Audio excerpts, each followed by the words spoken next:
Matematik Kertas 1 SPM. Macam mana kita nak jawab soalan nombor 13 ni? Rajah 5 menunjukkan gambar rajah van dengan set semesta, set P, Q dan R. Yang manakah yang mewakili kawasan Ballarat? Iaitu dekat kawasan P dan R. Jadi kita kena buat satu persatu mengikut jawapannya ni untuk menentukan mana satu jawapannya.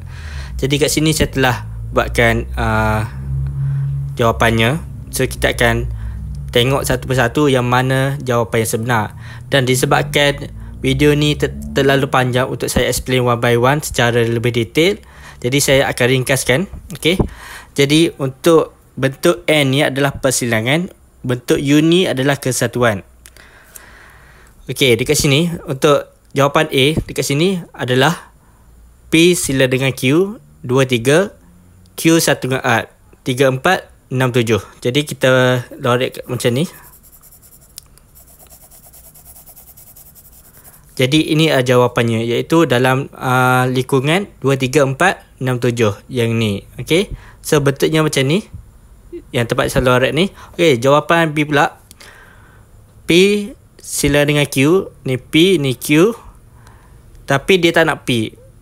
P sila dengan Q, tapi dia tak nak P. Kawasan P adalah 1, 2, 3, 4. Jadi kita lorek dekat 5 sahaja dan 6. Okay, sebab dia tak nak P.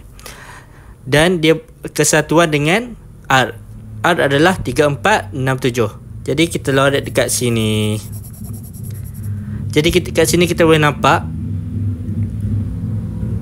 yang B ni adalah jawapannya. Betul tak? Tapi saya akan explain juga untuk C.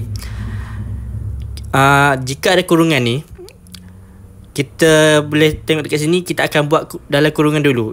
Q1 dengan R, Q1 dengan R, 2, 3, 4, 5, 6, 7. Tetapi dia tak nak P. Kawasan P adalah 1, 2, 3, 4. Jadi jawapannya adalah 5, 6, 7. Sebab dia tak nak P. P ni ada tanda dekat atas ni, bermaksud dia tak nak. Okay.